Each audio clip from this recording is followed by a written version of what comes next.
Hello and welcome. In this video, we are going to be...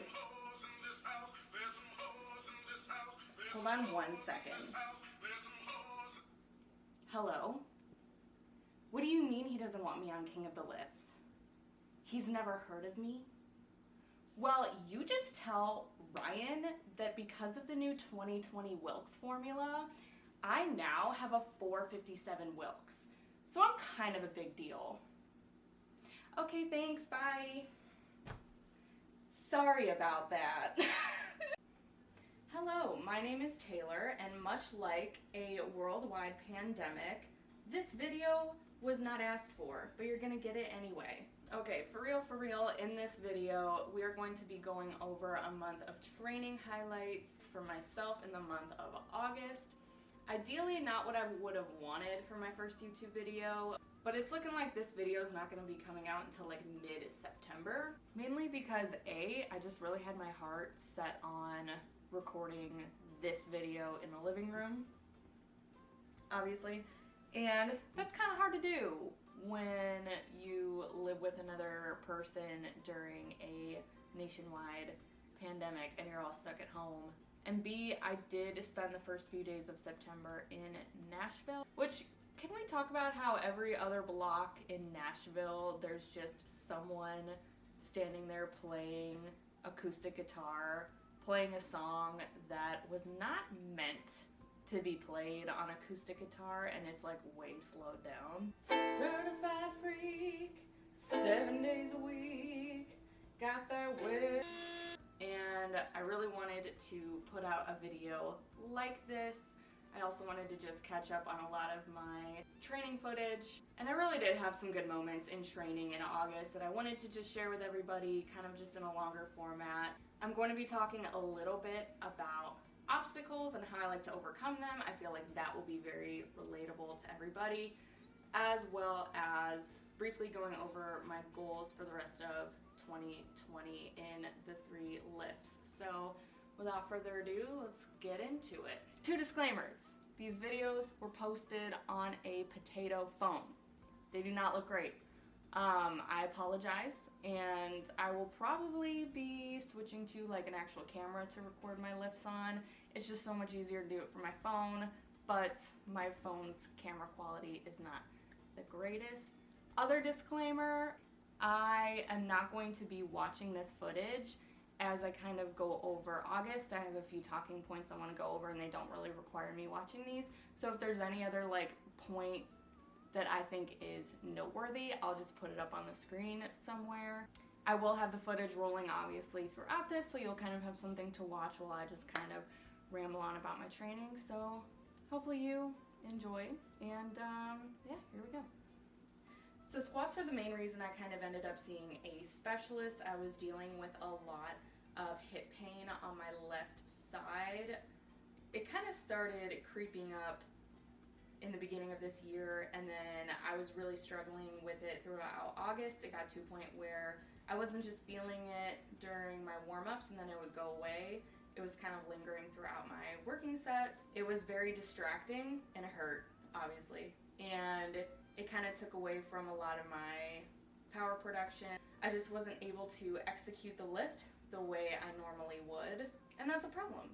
So I went to see a specialist late August, and so I'm going to kind of talk a little bit about that after I go over the squat, bench, deadlift. But kind of the gist of August is it was a lot of kind of breaking new ground for me, a lot of kind of moving past 275 into like 285, 290, 295, 300, 305, and kind of getting way more comfortable with those higher percentages. I really try to play it safe, and I don't know why. And then you kind of see me really building up strength week by week. I'm an intermediate lifter, so I'm still kind of able to not progress, but so much month to month, week to week, but I'm still able to kind of progress in a linear fashion. My training within the week will usually undulate. I'll usually do one heavy day, one volume day that's not quite as intense. Sometimes that second day, that volume day, will be a variation. Sometimes it'll just still be a competition lift, depending on how far out I am from a meet. So I was really trying to work up week by week to a squat PR. I think I really wanted to do maybe a double with 315, but that ended up not being able to happen. And again, we'll kind of get into that when I get into the obstacle segment of this video. For the squat, my goals for 2020 are more so just to put on some more muscle on my legs. I want to put more mass on my quads, especially my hamstrings, because they've always lagged behind a little bit. So at this point in August, I had been competition squatting twice a week, but so now for the rest of the foreseeable future, I will be squatting once a week, competition, and then doing some kind of variation for my secondary day, probably front squats. So not focusing on strength so much for the rest of 2020 on my squats. I think that will be good considering I am a little broken, and I think that'll be really good for helping me heal and be able to get the corrections done that I need done while still building size and strength. Bench was actually the second reason why I wanted to go to a specialist. You'll see in some of the videos, definitely not all of them because I kind of cut my feet off in most of them, but in some of the videos you'll be able to see my feet are positioned very unevenly when I have my heel down. And this wasn't just a matter of like, well, stop doing that. Because I would think about trying to keep my feet even, and my left foot would really feel like it was cranked back when that was the one that was kind of far forward, where my right foot felt like it wasn't far back enough when it was further back than the left foot. So kind of some disconnect between what I was feeling and what was actually happening during the exercise, and just some tightness and imbalances there, which the x-rays that you'll see after I talk about my deadlifts, it completely explains why they were that way. It really didn't affect bench too much because although it did create kind of an unstable base for me to push from with my legs, I don't really rely too much on my leg drive during the bench. I would say it adds like 10 or 15 pounds to my bench. So with the unevenness in my feet, I would say it made the difference of maybe like 5 pounds, which is still, you know, it's a lot especially when you're a woman. You'll see that I got 180 for 3 on bench, which was very exciting. Also with some pretty convincing pauses, might I add. I kind of really pat myself on the back for that one because my pauses I'm not known for very long pauses, but I also compete USPA, so I don't really worry about it too much until I'm about 6 weeks out. You will also see I got 190. I am actually watching it on here. I got 190 for 2. Okay. So I paused the first one, and then I was like, you know that pause when you're like, should I go for another one? And I was like, I should go for another one because I've gotten 190 before for a pretty good pause, but I just really wanted some kind of PR. And as you can see, I started benching off of my toes, which is totally fine. I benched off of my toes for most of the time I've been powerlifting, and I just recently switched about almost a year ago. So I've been doing most of my benching for my toes anyway. So what that did was it kind of eliminated some of the issues I've been having with having my feet uneven. They're still a little uneven, but with my heels not on the floor, it makes so hip tightness is a little bit less of a factor. Look at me with my little headband.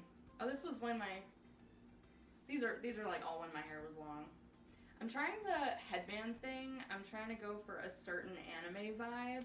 For bench, my goal is to put more mass up on my upper body, especially my arms, as well as my back and my chest. I think I would like a little bit more butt cheek action on the chest, the ass chest, if you will. And my triceps. My triceps are a very weak part of my bench, so I will be doing close grip bench once a week, as well as other tricep accessories.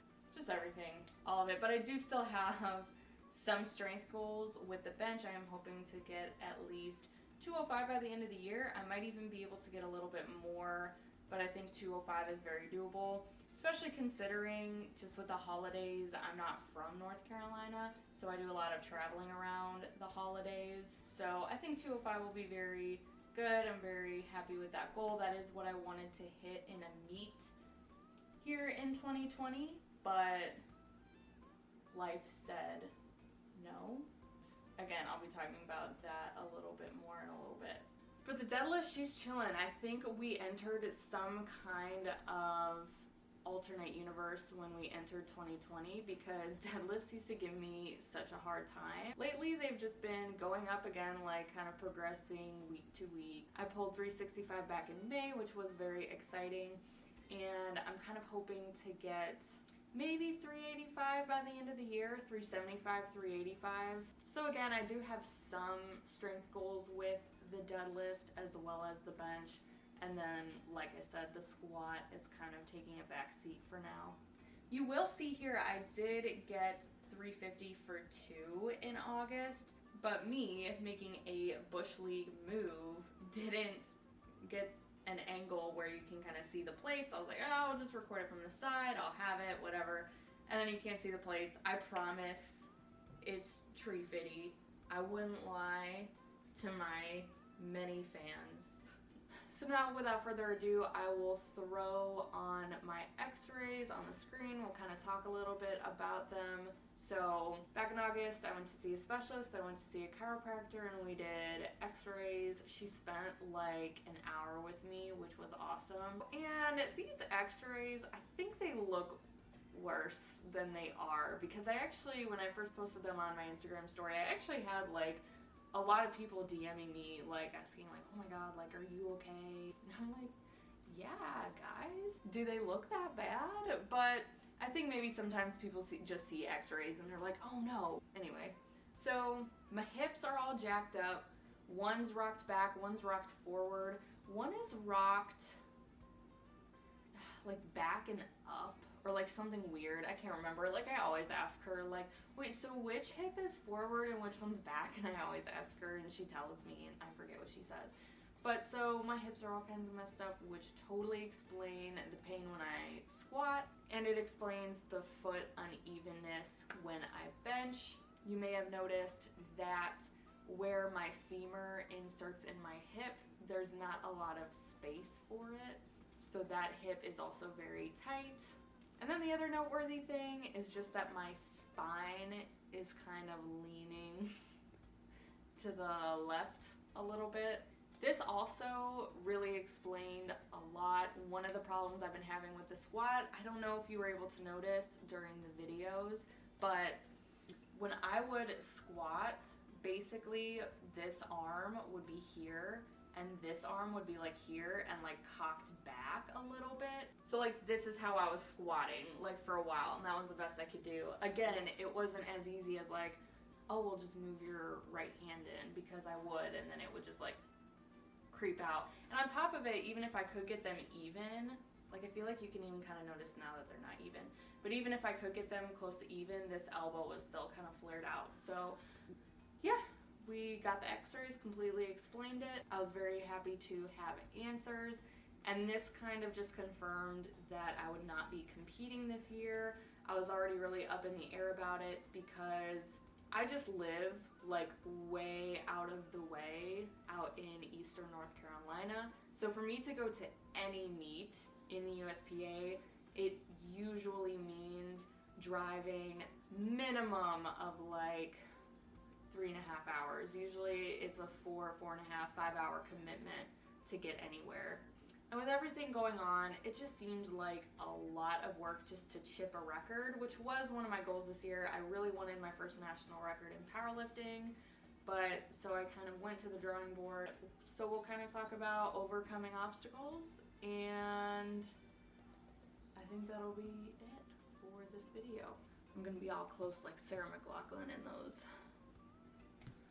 sad puppy commercials. So like I said, 2020 this year, I really wanted to get my first national record. It would have been in the juniors, tested 67.5 kilo class juniors. Did I say juniors? I can't remember. So that's what I really wanted. But meets just kept getting rescheduled, canceled, and it was a junior record, so time sensitive. I am turning 24 this year, and I really do feel for all the other juniors who were looking at records to break. What I love to do when things kind of don't go my way, I'm facing obstacles. First thing I recommend, the first step is always acceptance. You just kind of accept the circumstances for what they are, and then try to look at what you can control and what you can't control. Let go of what you can't control and really hyper focus on what you can control. So I kind of looked at all of the national records for the USPA in my weight class. I know that some of y'all don't care about records, but it's literally one of the only reasons I compete. I get very anxious leading up to a meet. I get anxious even thinking about competing. So for me, that is just an incentive. Like, hey, if you compete, you do good, you'll get your name on a website, and it'll say, hey, this person like accomplished something, and that gives me the spike of dopamine that I need.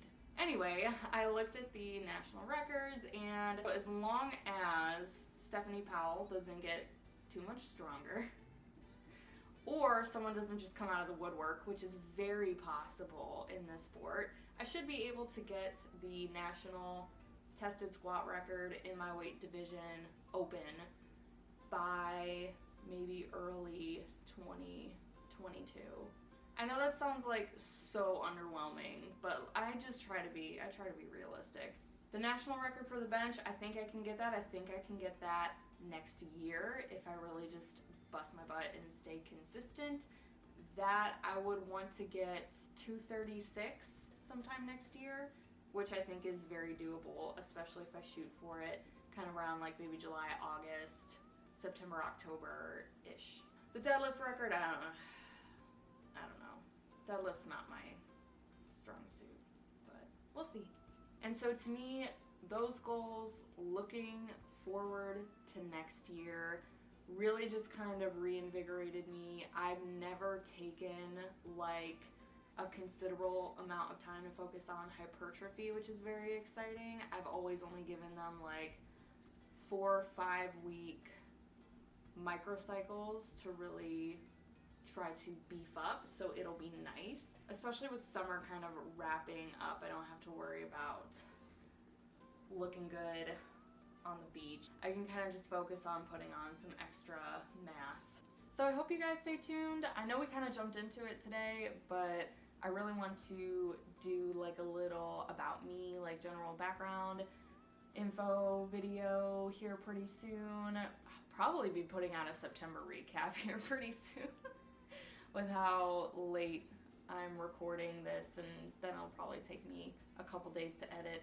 So, but I have a lot of really fun ideas. I really don't think there's much female representation in powerlifting on YouTube, so I'll just start making YouTube videos that I would want to watch, and hopefully y'all find them interesting as well. So, like I said, I have a lot of fun ideas coming up. Hope you like this one. If you watched this video, thank you so much. I appreciate it. Catch you in the next one. Catch me on King of the Lifts. I know it seems like I have the camera set up like really freaking close to me, but you're actually like 3 or 4 feet away. Like this lens is like super like zoomed in. Like this is me 1 foot away. Look at that. That highlight, that glow. Okay, I'm so sorry. Bye.